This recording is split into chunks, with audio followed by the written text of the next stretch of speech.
ashabihi rasulillahi ajma'in. Amma ba'du.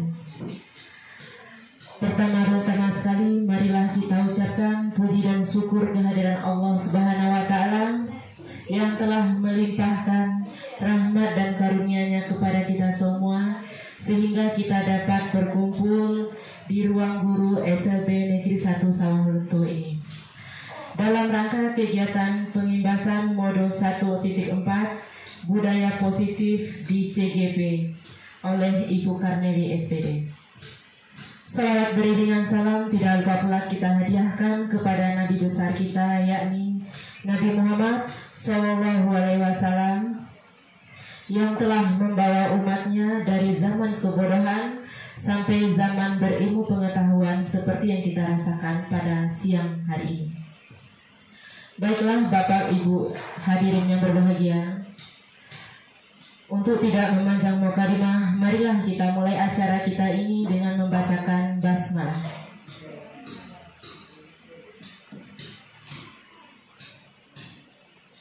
Acara pertama, kata sambutan yang akan disampaikan oleh Ibu Kepala Sekolah kita. Kepada Ibu dipersilakan dengan segala hormat.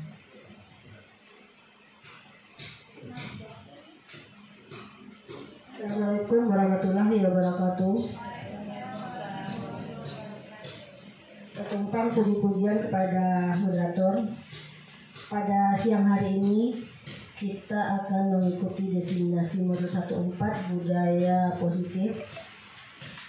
Mari sama-sama kita ikuti, kita simak agar nanti ini bisa juga bermanfaat bagi kita semua. Kami selaku kepala sekolah juga nanti menyarankan kepada Bapak Ibu yang lainnya, seandainya terbuka nanti program guru penggerak angkatan 12, diharapkan juga semua ikut. Yang tahun dulu juga begitu, masuk PIKA 1, sekarang Bukar. Untuk angkatan 12 Ibu harapkan semuanya ikut. Nanti ini akan mengalir, akan turun, akan menjadi sesuatu yang berharga untuk kita dalam kelas, akan kita manfaatkan untuk anak-anak kita. Terlebih dahulu kita paham dulu apa itu budaya positif. Jadi untuk Bukar CGP angkatan 11, Ibu ucapkan semoga ini juga nanti bermanfaat bagi Bu Karneli sendiri, bagi kita guru, dan untuk pembelajaran kita di kelas. Mungkin Ibu tidak memperpanjang mukaddimah, untuk selanjutnya kita serahkan kepada moderator kembali untuk Bukar nanti memberikan penjelasan yang lebih lanjut. Mari kita dengarkan bersama-sama. Akhir kata, Assalamualaikum warahmatullahi wabarakatuh.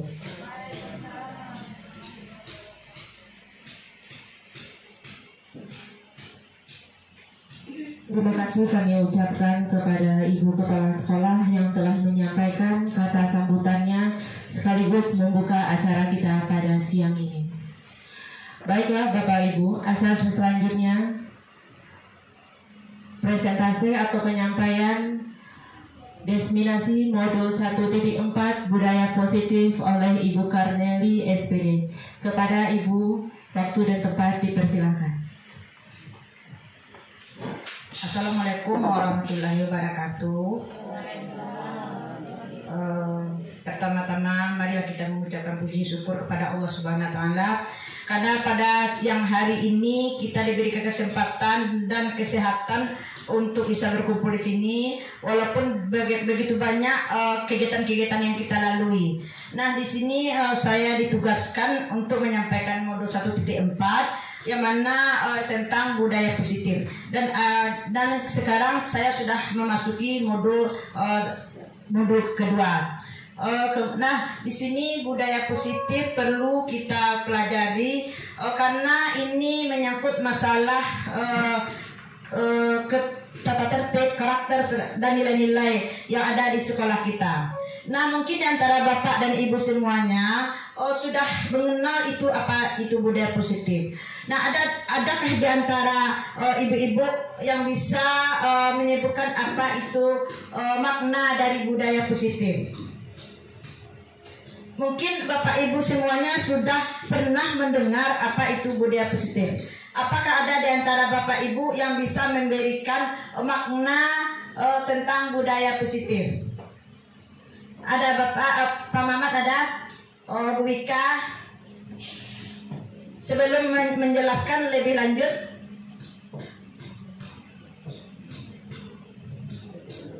kalau tidak, mari kita lanjutkan ya dengan apa itu makna budaya positif. Kalau kita cermati apa itu budaya positif, pasti kita mengingat ya, pasti kita berpikiran itu adalah sebuah nilai-nilai atau sebuah aturan atau sebuah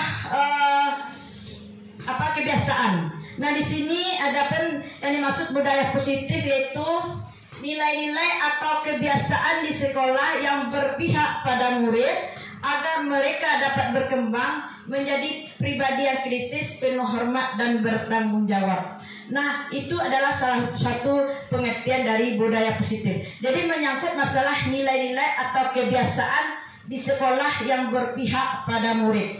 Nah bagaimana murid kita harus melihat bagaimana karakternya, bagaimana kemampuannya, dan bagaimana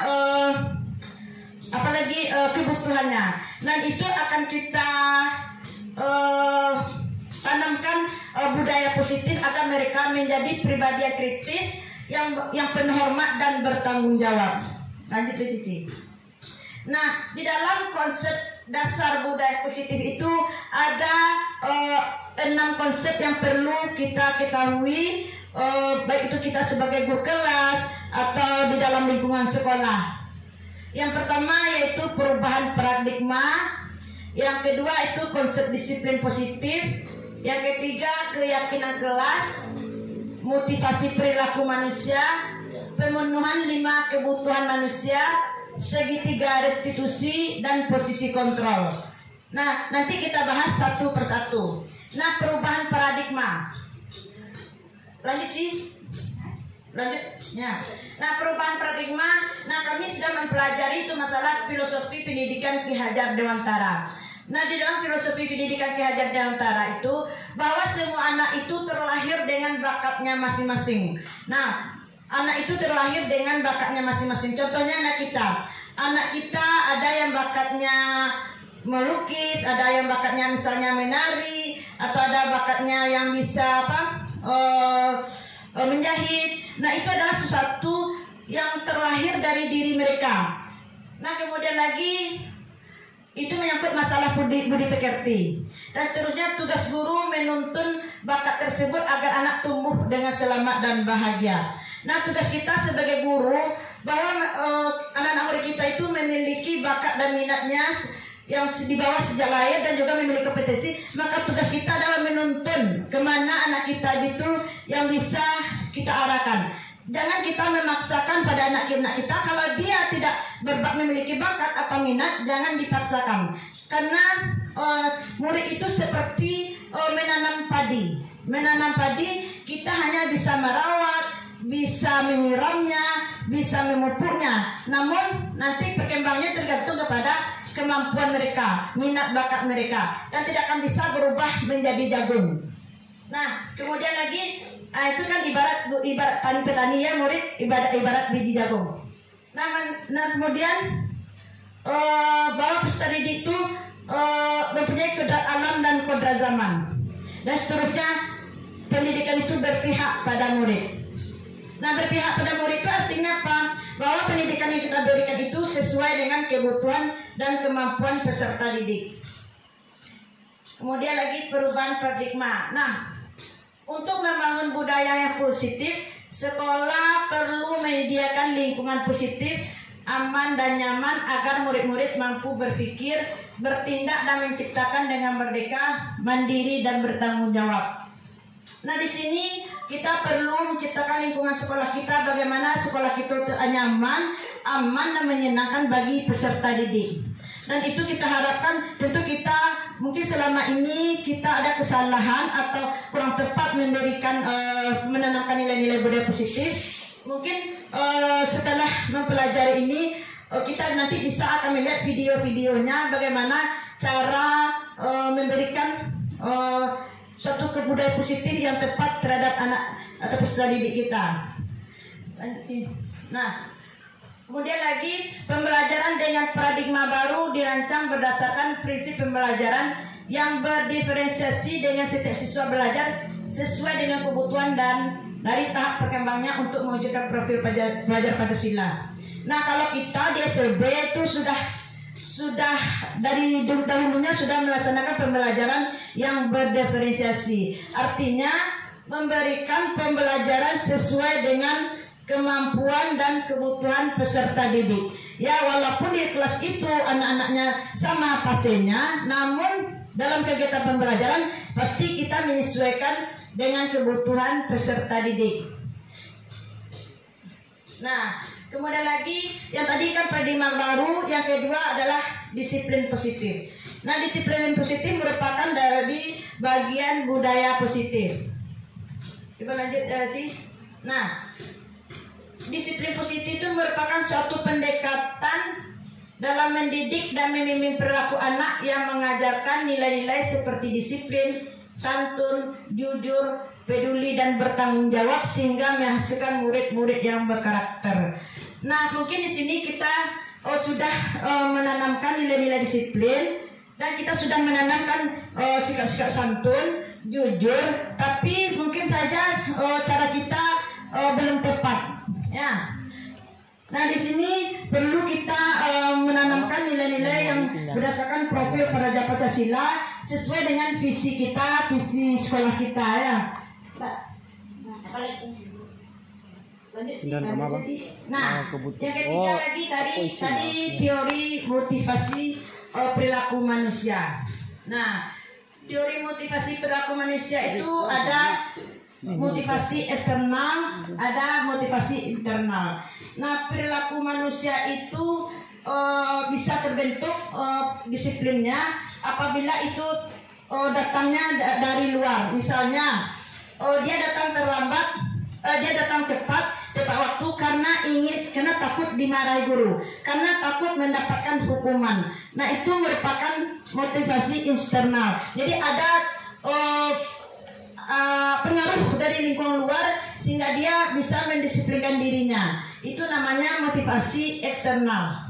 Nah, kemudian lagi ada motivasi internal. Nah, motivasi internal itu memang datang dari diri kita sendiri, bahwa kita datang ke sekolah dengan tepat waktu karena ingin menghargai diri sendiri ya, karena ingin menjadi orang yang menghargai diri sendiri, bukan karena siapa-siapa, bukan karena takut kena guru, bukan karena takut dengan kepala sekolah. Dan begitu juga kita sebagai seorang guru.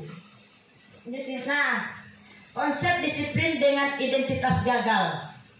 Nah, konsep disiplin dengan identitas gagal itu hukuman. Nah, mungkin kita selama ini di sekolah kita sering melakukan hukuman.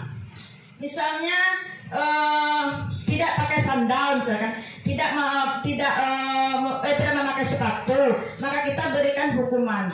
Nah, itu merupakan disiplin dengan identitas gagal. Jadi itu tidak boleh lagi dilaksanakan. Kemudian murid menjadi takut. Nah, hukuman itu bisa membuat siswa itu tidak nyaman, bisa membuat siswa itu takut. Misalnya kan misalnya anak itu datang terlambat, dikasih hukuman, misalkan lari keliling lapangan lah, atau membersihkan WC lah, atau hormat bendera lah. Itu merupakan disiplin yang identitas gagal, ya.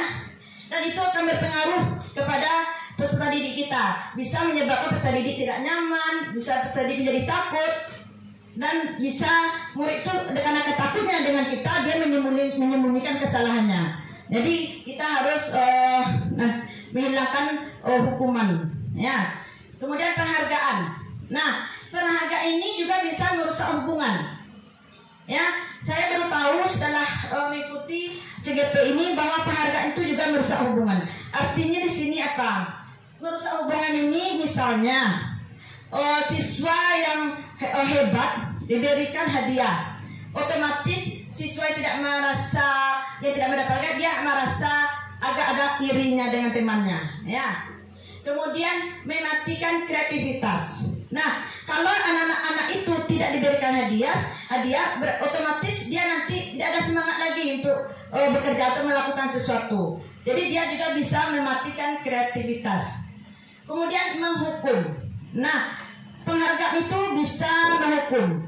Artinya seperti ini, misalnya kalau di sekolah umum ada juaranya. Nah, ketika dia mendapatkan juara, dia akan bersemangat. Apabila dia tidak mendapatkan juara, menjadi suatu beban bagi dia, menjadi hukuman bagi dirinya. Kemudian penghargaan itu juga tidak efektif.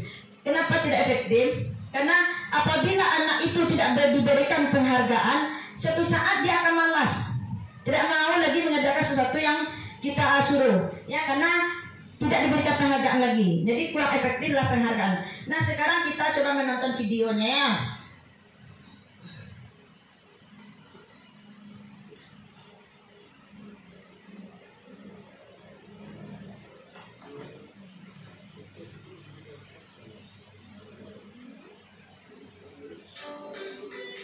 Nah, di sini kita melihat ada video seorang siswa. Nanti Bapak Ibu bisa memberikan komentar terhadap video nanti ya. Kalau ibu sengaja mengambil jam pertama untuk mata pelajarannya ibu, untuk melatih kalian disiplin. Kalian tahu kan peraturannya ibu? Kalau ibu tidak akan mulai pelajaran kalau masih ada yang terlambat. Kalian ini apakah? Hah? Jadi mau dengar kan? Kenapa masih ada yang terlambat? Kalian mana? Kalian di mana?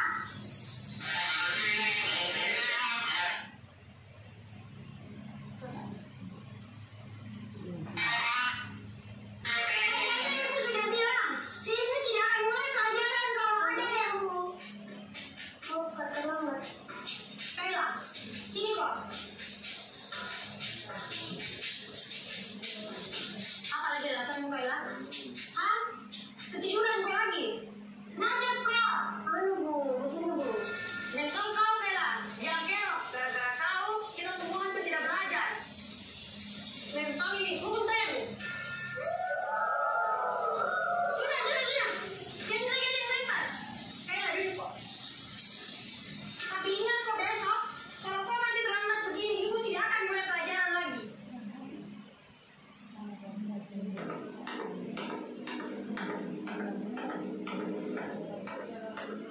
Selamat pagi anak-anak.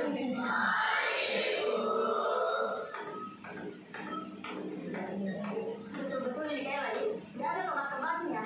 Kemarin sudah diumpali nih gara-gara terlambat masuk kelas. Ada yang tahu kemana kayak?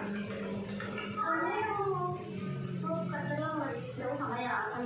Begini kan?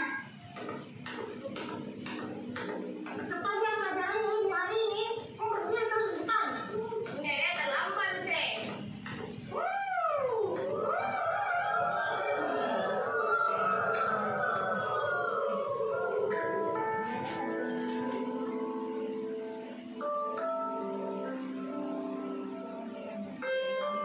Besok harinya siswa itu tidak datang lagi.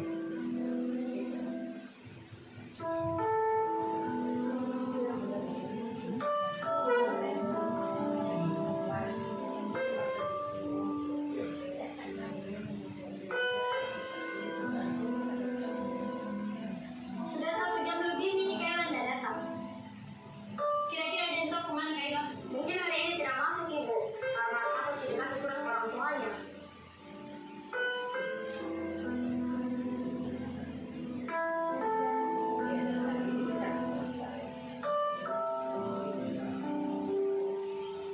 Nah, di sini akhirnya dia sendiri yang datang pertama ya. Tadi dia tidak datang dan akhirnya dia datang pertama. Nah, kita lihat apa kisah selanjutnya. Pagi anak-anak.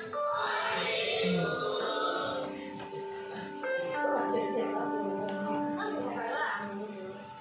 Udah terlambat mau lagi. Kayla ke depan kok.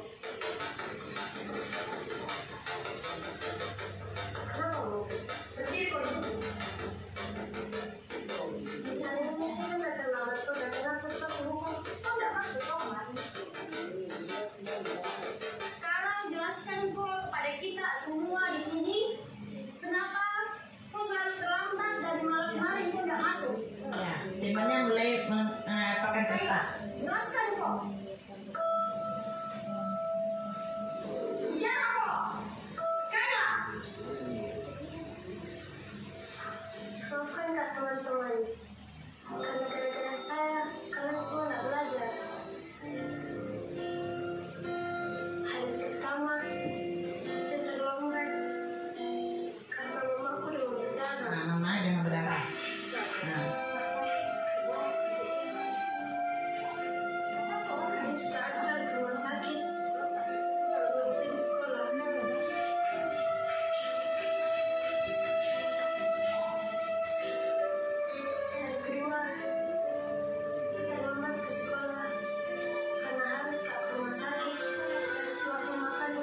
video tadi apa bisa nggak ibu-ibu dan bapak memaknai pembelajaran dari video tadi?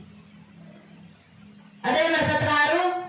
Siapa yang bisa memaknai dari video yang bapak ibu tonton tadi? Yang menyangkut masalah disiplin positif. Ada Pak Mamat? Silakan Pak Mamat. Ya, terima kasih kesempatannya Mekar. Dari video yang saya lihat tadi sedikit pelajaran yang bisa saya ambil, yaitu dalam pemberian hukuman. Seperti yang dibilang oleh Bukar sebelumnya, bahwasanya hukuman itu sangat tidak efektif diberikan. Cuma itu saja Bukar, terima kasih. Ya, terima kasih Pak Mamat. Ada lagi mau menambahkan dari video tadi? Ibu Rama pernah dengar video tadi ya? Nah, dari video tadi kita bisa memaknai bahwa dalam pembelajaran itu kalau terjadi permasalahan pada anak, jangan kita langsung memvonisnya dia karena melakukan suatu kesalahan. Kita harus mengetahui, menyelidiki kenapa dia melakukan hal seperti itu. Sama dengan seperti anak kita, dulu saya pernah masih ingat, dia pakai sandal sekolah, langsung dimarahi, akhirnya dia melawan. Nah, kita harus mencari tahu dulu kenapa dia berbuat demikian. Pasti ada alasannya. Jadi untuk itu kita harus menanya anak kita, ada apa, alasan apa mereka seperti itu. Ini tanpa menanyakan alasan, dia sudah menghakimi atau menghukumi anak tersebut. Jadi itu akan menjadi anak itu terpuruk, merasa terpuruk. Akhirnya dia malas menceritakan bahwa dia telah mengalami beban berat. Ya, jadi kita harus paham terhadap anak didik kita seperti itu. Memang selama ini saya sendiri memang ada kekurangan dalam pembelajaran. Setelah saya mempelajari ini, memang saya sudah memulai coba menanyakan, misalnya terjadi persoalan, ada apa, kenapa seperti ini. Oh, pernah saya menanyakan seperti si Adit, kenapa kamu tertanya, Bu, kemarin saya Mama tidak bisa mengantarkan gunting rambut, katanya kan, seperti itu alasannya. Nah, kemudian lagi pernah saya menanyakan si Dandi, si Yoga menggunting-gunting alas meja. Nah, saya tidak langsung memarahinya. Yoga, coba ceritakan kepada ibu, kenapa Yoga menggunting-gunting alas meja? Betulkah Yoga mengguntingnya? Iya, Bu. Kenapa Yoga mengguntingnya? Karena saya ingin membuat baju boneka, Bu. Emangnya Yoga mau pingin baju boneka? Ya, saya pingin membuat boneka, Bu. Nah, seperti itu. Apakah perbuatan Yoga ini suatu kesalahan? Iya, Bu. Jadi apa tindakan Yoga untuk tidak berbuat salah lagi? Saya minta maaf, Bu, saya tidak akan mengulang lagi. Nah, begitulah salah satu cara saya mengungkapkan anak permasalahan terhadap anak. Jangan kita langsung menghakimi, langsung memarahi, dan langsung menghardi anak tersebut. Nah, mungkin anak itu ketidaktahuannya, ya. Nah, mungkin ketidaktahuan anak tersebut, maka dia berbuat demikian. Ya, nah itu kita harus paham terhadap anak didik kita. Memang selama ini itulah kekurangan kita karena kita kurang memahami ada anak didik kita, karena kita kurang memahami bagaimana cara pendekatan terhadap anak didik kita. Kalau kita marahi pasti otomatis untuk berkembangnya akan terhenti. Coba kita tanyakan dari hati ke hati, pasti anak itu, karena anak tersebut mungkin karakternya demikian, mungkin dia memang itu karakternya, maka kita perlu menyelidiki permasalahan yang terjadi terhadap anak. Nah di sini ada lagi apa namanya tomat. Keyakinan jelas tomat. Karena tak tahu bun sebenarnya.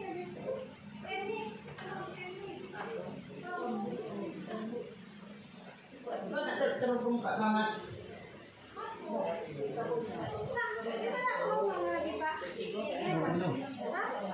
Ini 1.600 ini balik. 1.600 ini balik. Berapa bagian lah? Bisa ya. Coba Mak. Kau nak nama mata bisa soalnya tu selesai kemana? Oh, dia nak editing. Oh, ini jelas.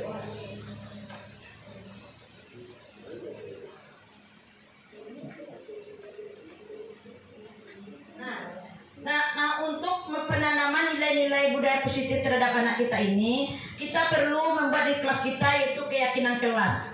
Nah, keyakinan kelas ini tidak sama dengan peraturan. Kalau peraturan itu dibuat satu pihak, guru saja. Nah, kalau keyakinan kelas ini dibuat antara kita dengan murid kita. Nah, kita mengadakan kesepakatan dulu terhadap anak didik kita, apa keyakinan kelas yang dibuat. Nah, keyakinan kelas itu merupakan serangkaian nilai-nilai yang universal. Apa itu yang nilai-nilai universal itu? Yaitu misalnya jujur, disiplin, tanggung jawab, kerjasama, dan banyak lagi ya tentang nilai-nilai universal itu. Nah, itu disepakati antara guru dengan murid. Nah, setelah melalui CGP ini baru saya memahami apa itu keyakinan kelas. Selama ini kita hanya membuat peraturan-peraturan. Sekarang keyakinan kelas kita buat dengan adanya dibentuk oleh guru beserta murid. Makanya di kelas kita tuh harus ada keyakinan kelas. Kita mintakan kepada peserta didik kita apa yang harus kita yakini, apa yang harus nilai-nilai apa yang harus kita tanamkan di kelas kita ini. Maka itu dibuatlah suatu namanya keyakinan kelas ya. Nah, dengan adanya keyakinan kelas dibuat secara bersama dengan murid, maka murid pun akan bertanggung jawab melaksanakan keyakinan kelas tersebut. Tentu dia merasa bertanggung jawab karena kita sudah sama membuatnya. Nah, kalau dia melakukan suatu kesalahan, tentu kita tanyakan lagi keyakinan kelas apa yang telah kita buat. Kalau begini berarti tidak sesuai dengan keyakinan kelas yang telah kita buat. Maka itu perlu dibuat suatu keyakinan kelas. Contoh keyakinan kelas itu misalnya tidak mengambil milik orang lain. Nah, tidak mengambil milik orang lain itu jangan itu kata-katanya, jangan menggunakan kata-kata negatif. Misalnya menghargai orang lain, menghormati orang lain, misalnya kan. Kemudian misalnya keluar masuk kan dalam belajar. Tidak boleh keluar masuk saat belajar. Jangan kata-kata itu yang digunakan ya. Gunakan tertib dalam belajar. Nah, jadi kita buat kesepakatan kelas dengan siswa kita. Nah, itu kita ingatkan terus. Kadang-kadang walaupun anak kita berjalan, kita selalu ingatkan, kita kan sudah buat kesepakatan kelas, jangan keluar lagi. Kita harus menanamkan, melatih anak untuk kebiasaan kita. Walaupun anak kita kan tahu kan, kadang-kadang lah diajar tentang keyakinan kelas segala macam, tapi dia tidak juga melaksanakannya. Itu wajar karena anak kita anak yang disabilitas kan. Nah, kemudian lagi, ini pembentukan keyakinan kelas itu keyakinan kelas lebih bersifat abstrak daripada peraturan yang lebih rinci dan konkret. Keyakinan kelas berupa pernyataan universal. Yang universal tadi seperti jujur, disiplin, menghormati orang lain, bertanggung jawab, bekerja sama, seperti itulah ya yang namanya universal. Kemudian pernyataan keyakinan kelas senantiasa dibuat dalam bentuk positif. Positif. Jangan menggunakan dilarang tidak boleh keluar berbicara saat belajar. Jangan menggunakan kata-kata itu ya. Disiplin dalam belajar. Jadi kata-katanya harus kata-kata yang positif. Kemudian lagi keyakinan kelas hendaknya jangan terlalu banyak. Cukup 5 ya, cukup 4 misalnya kan, tapi lah mencakup di dalamnya. Nah, kemudian semua orang kelas hendaknya ikut berkontribusi dalam pembuatan keyakinan kelas lewat kegiatan curah pendapat. Nah, itu curah pendapat tadi, pendapat dari anak-anak tadi. Kira-kira apa yang perlu?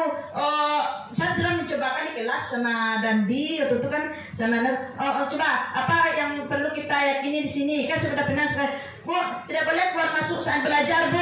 Berarti kalau tidak boleh keluar masuk saat belajar, apa itu keyakinan kelas kita? Itu namanya disiplin.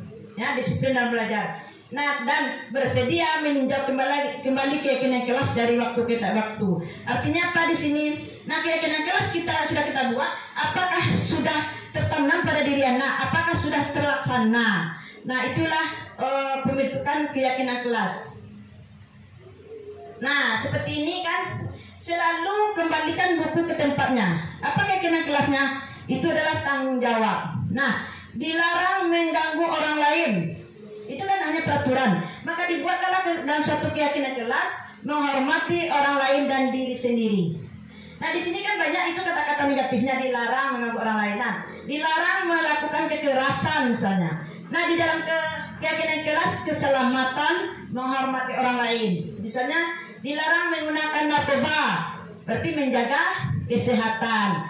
Bergantian atau menunggu giliran berarti kesabaran ya. Nah, jangan berlari di kelas. Berarti itu menjaga keselamatan dan keamanan. Nah, ini sudah nih ya. Nah, di sini ada beberapa contoh tindakan guru. Nah, di sini contohnya mencatat 100 kali di dalam buku kalimat. Saya tidak akan terlambat lagi karena terlambat ke sekolah. Nah, itu sudah merupakan suatu hukuman, ya.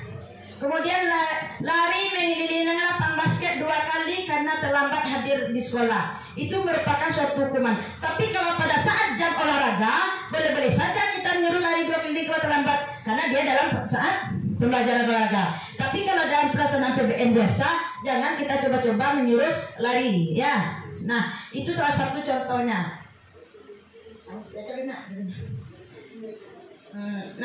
Nah, sekarang kita lagi belajar tentang kebutuhan dasar manusia lagi. Nah, dari sekian konsep budaya positif ada namanya lagi kebutuhan dasar manusia.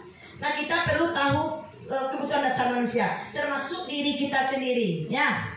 Nah, kebutuhan dasar manusia itu ada 5, ya. Termasuk anak didik kita, termasuk diri kita itu memiliki kebutuhan dasar. Yang pertama, bertahan hidup. Nah, apa yang termasuk dalam bertahan hidup ini? Itu seperti memenuhi kebutuhan pokok, ya, seperti makan, minum, tempat tinggal. Itu termasuk kebutuhan bertahan hidup, ya, termasuk kebutuhan biologis. Nah, itu wajib terpenuhi. Nah, kalau tidak terpenuhi bagaimana kira-kira? Bisakah kita hidup? Tidak makan, tidak minum. Nah, itu kebutuhan yang pertama itu harus terpenuhi, ya. Kemudian lagi ada kebutuhan kasih sayang dan rasa diterima. Nah, kebutuhan akan dikasih sayang dan rasa diterima ini setiap orang pasti merasakan, menginginkan kasih sayang, ya, untuk disayangi, ya, untuk disayangi. Dan anak-anak didik kita juga seperti itu. Nah, kalau kebutuhan kasih sayang tidak terpenuhi, kira-kira bagaimana Bapak Ibu?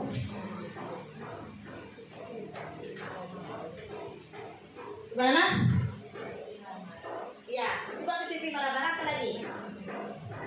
Ya, bisa lagi marah-marah, kemudian seperti kita jelaskan tadi, kalau kurang kasih sayang bisa menjadi penyimpangan perilaku, dicarilah ingin diperhatikan, kan ada penyimpangan yang terjadi, ya. Itu penting sekali adanya kasih sayang, ya, baik itu dari teman, keluarga, ya, pasangan hidup, teman kerja, perlu adanya kasih sayang, ya. Kira-kira kalau marah-marah berang-berang saja di sekolah itu kan mungkin, nah, itu ada kasih sayang, ya, saling menyayangi. Nah, itu sangat penting dipenuhi dalam kebutuhan kita, ya. Nah, kebutuhan kebebasan. Nah, kebutuhan kebebasan itu merupakan kebutuhan dalam membuat suatu pilihan. Nah, murid juga diberikan kesempatan membuat pilihan dan bertanggung jawab atas pilihannya. Nah, kebutuhan kebebasan ini adalah kebutuhan akan kemandirian, ya, memiliki pilihan dan mampu mengendalikan arah hidup seseorang. Anak-anak dengan kebutuhan kebebasan tinggi menginginkan pilihan. Mereka perlu banyak bergerak, suka mencoba-coba, tidak terlalu terpengaruh lain dan sering mencoba hal-hal yang baru. Nah, di sini anak-anak murid kita mungkin seperti yoga ini, kan itu mungkin dia ingin membuat suatu boneka. Karena mungkin di asrama dia kurang diberikan kebebasan untuk bermain, kurang diberikan kebebasan untuk berkarya, maka diambilnya alas meja untuk digunting-gunting untuk ribet boneka. Itu berarti kebebasan mereka itu kurang, berarti kebutuhan kebebasan tidak terpenuhi, ya. Jadi kebutuhan kebebasan itu juga perlu diberikan kepada anak-anak kita. Kita kan sudah memberikan contoh kebutuhan kebebasan seperti kemarin itu suatu lomba 17 Agustus itu sudah merupakan memberikan suatu kebebasan anak untuk bermain, untuk bersenang-senang, ya. Itu salah satu kebutuhan kebebasan. Jadi anak kita perlu diberikan kebebasan dalam memilih segala sesuatu yang diinginkannya, tapi dia bertanggung jawab atas pilihannya itu, ya. Dan yang seterusnya kebutuhan akan kesenangan. Nah, kebutuhan untuk mencari kesenangan, bermain dan tertawa. Mungkin Bapak Ibu juga menginginkan kesenangan, nak, yang ingin merasa senang. Nah, dengan cara bermain, refreshing, kan, dengan apa lagi? Dengan tertawa segala macam. Itu adalah perlu kita butuhkan juga ya, karena kita tidak mungkin bekerja itu tidak mungkin. Tentu kita butuh kesenangan. Sekali kita pergi refreshing. Begitu juga anak murid kita. Nah, anak murid kita juga butuh kesenangan. Apa yang dia mau? Sekali kita ajaklah dia bernyanyi bersama. Kita ajaklah dia kayak kemarin kan kegiatan lomba-lomba kemarin, dia karena butuh kesenangan. Kalau belajar terus, itu kan apa rasanya itu kurang beban berat bagi anak lagi ya. Jadi sekali kita berikan kebutuhan akan kesenangan. Seperti kemarin kan nampak anak-anak itu senang kan, senang. Nah, kemudian lagi penguasaan. Nah, kebutuhan akan penguasaan. Nah, artinya kebutuhan akan penguasaan itu merupakan sesuatu yang ingin diakui. Misalnya kemampuannya diakui, keberhasilannya diakui. Misalnya anak-anak murid kita itu misalnya dalam belajar, ya dalam belajar kita suruh dia mengerjakan tugas di papan tulis. Kemudian, wah siapa yang bisa, ayo. Itu kita akui suatu kemampuannya, ya. Bagus, pintar, ya. Nah itu merupakan pengakuan atas penguasaannya ya. Kemudian lagi, ya itu ya yang tadi 5 kebutuhan dasar. Jadi 5 kebutuhan dasar manusia ini wajib terpenuhi. Kalau tidak terpenuhi salah satu, maka terjadilah penyimpangan perilaku. Seperti misalnya kan orang-orang yang penyimpangan perilaku, misalnya menjadi anak pang segala macam, mungkin itu karena penyimpangan perilaku karena kurangnya kasih sayang atau kurangnya kebebasan atau kurangnya kesenangan ya.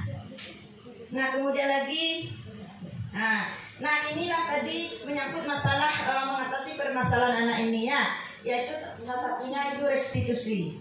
Nah restitusi itu adalah proses menciptakan kondisi bagi murid untuk memperbaiki kesalahan mereka sehingga mereka bisa kembali ke kelompok mereka dengan karakter yang lebih kuat. Apa contohnya seperti tadi?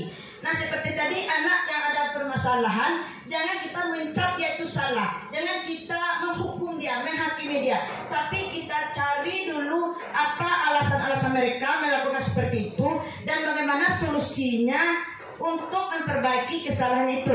Jadi jangan kita hanya memberi hukuman, memberikan tindakan, ya. Apalagi anak kita mungkin saja di rumah kurang dididik, kurang pendidikannya atau pola asuhnya yang salah di rumah. Maka di sini kita memperbaiki. Saya sendiri kan banyak kekurangan, memperbaiki bagaimana caranya berbagi tentang nilai-nilai budaya positif. Mudah-mudahan ke depannya kita dapat menerapkan nilai-nilai budaya positif di sekolah kita agar sekolah kita menjadi aman, nyaman dan menyenangkan ya. Dan dari sekian banyak tadi dari penguraian tadi, tentu ada refleksi dari Bapak Ibu semuanya. Nah saya ingin Bapak Ibu memberikan refleksi terhadap apa yang saya sampaikan tadi, apa yang Bapak Ibu rasakan terhadap penyampaian materi saya tadi. Dan saya mintakan kepada Ibu Guru yang bisa memberikan refleksinya terhadap uraian yang saya sampaikan tadi. Silakan Bapak Ibu yang mau menyampaikan. Ada tak pesan atau pesan yang bermana atau menyampaikan apa yang Ibu Terima kasih atas waktunya Bu Kaneli. Mungkin hapus buat Bu Kaneli, calon guru penggerak. Ini salah satu pembelajaran bagi kita bahwa kita semuanya adalah manajer. Mungkin hanya itu bukan? Mungkin ciri restitusi ini yang harus kita perdalam masing-masing guru di kelas, karena semua kita yang bilang pemimpin, kita semua adalah manajer. Terima kasih. Assalamualaikum warahmatullahi wabarakatuh. Assalamualaikum warahmatullahi wabarakatuh. Baiklah, terima kasih sekali Bu. Dan ada lagi dari ibu-ibu yang lain. Ya Bu Silvi.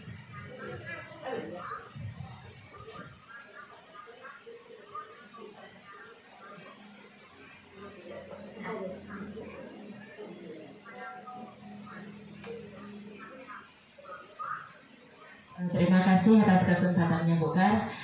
Sedikit memberi masukan dari paparan Ibu Kar tadi. Kalau menurut Sylvie, tadi kan juga teman-teman mengatakan yang lebih baik itu adalah manajer. Tapi kalau menurut Sylvie, dari 5 posisi kontrol ini, itu kelima-limanya bisa kita pakai. Tergantung kondisinya.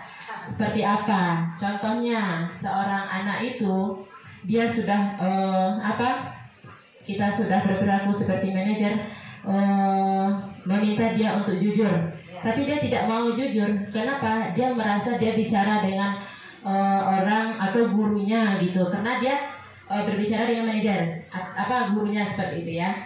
Nah, tapi kalau menurut Sylvie, gunakanlah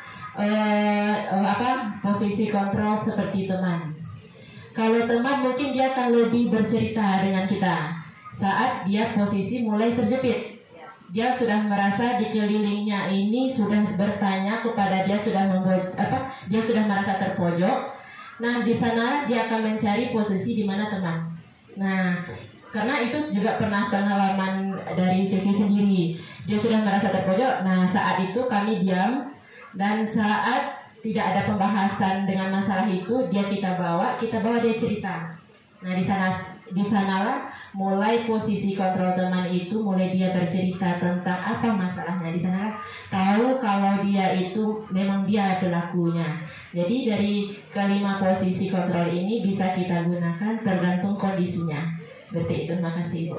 Baiklah Bu Sylvie, di sini yang saya katakan hanya manajer itu kan itu yang lebih baik segitiga, menggunakan segitiga restitusi. Nah, di sini yang dikatakan posisi kontrol hanya penghukum, dia hanya melakukan itu selalu melakukan sebagai posisi kontrol sebagai penghukum. Sedikit dihukum, itu yang tidak boleh.